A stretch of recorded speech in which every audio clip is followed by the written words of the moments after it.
হাঁসের মাংস। আজকে হাঁসের মাংস রান্না হচ্ছে দ্বিতীয়বারের মতো, না এই নিয়ে 3বার রান্না হচ্ছে হাঁসের মাংস, মানে এই শীতে আর কি। তো আজকে হাঁসের মাংসটা কিন্তু একটু ঝাল হয়ে গেছে, কি মানে রাঁধুনি মশলা দিয়েছি আমি, আবার মরিচের গুঁড়ো দিয়েছি। তো দেখতে পাচ্ছেন কালারটা কিন্তু অসম্ভব সুন্দর হয়েছে। তো আমাদের জন্য ঠিক আছে ঝালটা, কিন্তু আমার জামাইয়ের জন্য একটু বেশি হয়ে গেছে। তো সেজন্য 2টা আলু দিয়ে দিয়েছি। আমি কোনো সময় হাঁসের মাংসে আলু ব্যবহার করি না, কিন্তু আজকে দিতে হচ্ছে কারণ মাংসটা একটু ঝাল হয়ে গেছে। জানি না জামাই খেয়ে কি বলবে, আল্লাহই জানে।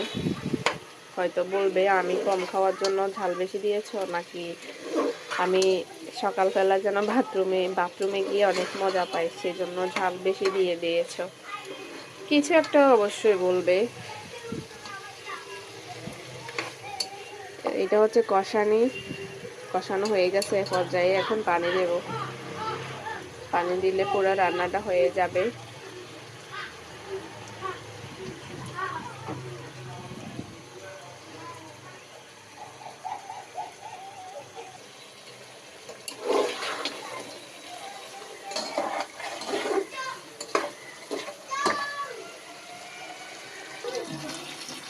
আর এখানে পালং শাক আজকে রান্না করব। পালং শাকগুলো কেটে ধুয়ে নিচ্ছি। পালং শাক আমার জামাইয়ের খুবই পছন্দের একটা শাক। আজকে কিন্তু বাহিরে অনেক রোদ, মনে হচ্ছে চৈত্র মাস চলে আসছে পরিবেশটা দেখে। কি বলেন আপনারা? আপনাদের কোন কোন জেলা আজকে অনেক রোদ উঠেছে জানাবেন।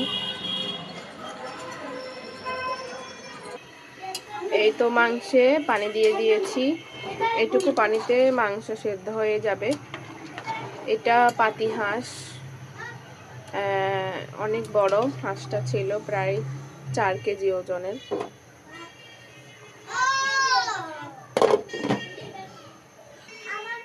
এই যে পেঁয়াজ কলি, শীতকালে পেঁয়াজ কলিটা কিন্তু আমি সব তরকারিতে একটু একটু দিই, পেঁয়াজ কুচির মতো আর কি। এখন হাঁসের মাংস দিয়ে দেবো একটু।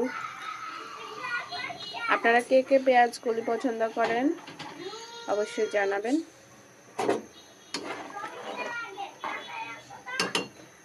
তো সবাইকে অনেক ধন্যবাদ যারা যারা ভিডিওটা দেখবেন। অবশ্যই একটা সুন্দর কমেন্টের মাধ্যমে জানিয়ে দিবেন আপনারা কে কোথা থেকে আমার ভিডিওটা দেখেছেন, যাতে আপনাদেরকে ধন্যবাদ দিতে পারি। সবাই ভালো থাকবেন, সুস্থ থাকবেন। আল্লাহ হাফেজ, আসসালামু আলাইকুম।